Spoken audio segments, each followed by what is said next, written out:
લોકસભાની ચૂંટણી નજીક આવી રહી છે તેમ રાજકીય પાર્ટીઓ પૂરજોશમાં તૈયારીઓમાં લાગી ગઈ છે। તો ત્યારે ગુજરાતમાં રાજકોટ લોકસભા બેઠકના ઉમેદવાર પરસોત્તમ રૂપાલાનો વિરોધ સંભાળવાનું નામ નથી લઈ રહ્યો।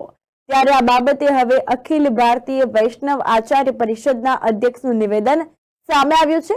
ડોક્ટર સ્વામી ગૌરાંગ શરણ દેવાચાર્યએ રૂપાલા બાબતે નિવેદન આપ્યું છે।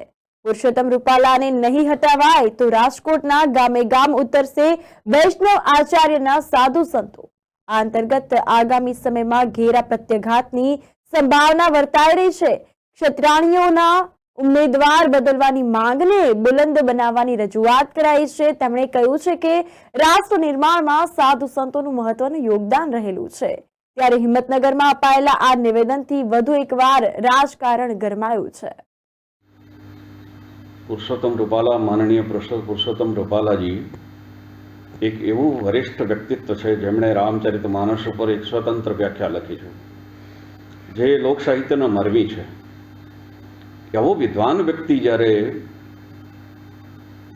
એક સમાજ માટે અપમાનજનક ભાષાનો પ્રયોગ કરે અને પછી આખો સમુદાય, આખો સમાજ એની વિપરીત થાય, એમાં કોઈ, હું એમ માનું છું, અયોગ્ય નથી।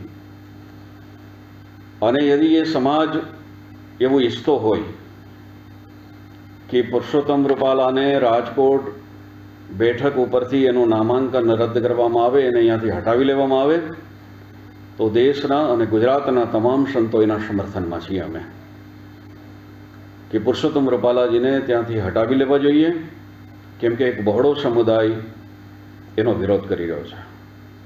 સાબરકાંઠા કે બરોડાની અંદર એક સામાન્ય વિરોધ થવાથી તમે કોઈ વ્યક્તિને હટાવી લેતા હો, તો આવડો મોટો સમુદાય ગુજરાતમાંથી હટાવી ન શકો તમે, તો તે અપરાધી કૃત્ય છે।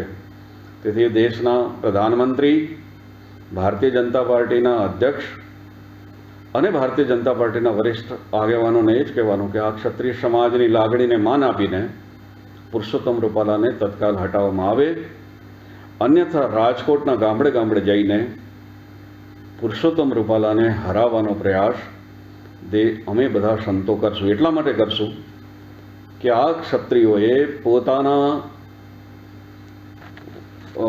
પોતાના રાજ્યો આપી દીધા દેશને। આ ક્ષત્રિય સમાજે ધર્મ અને દેશ માટે, ગાય માટે, બ્રાહ્મણો માટે, સાધુ માટે પોતાના પ્રાણને આહુત કર્યા છે। આજ સમય આવ્યો છે કે અમારે એની સાથે રહેવું જોઈએ, અમે રહેશું, અને પુરુષોત્તમ રૂપાલાને કોઈ પણ સંજોગે યદિ ન હટાવ્યા તો હરાવશું।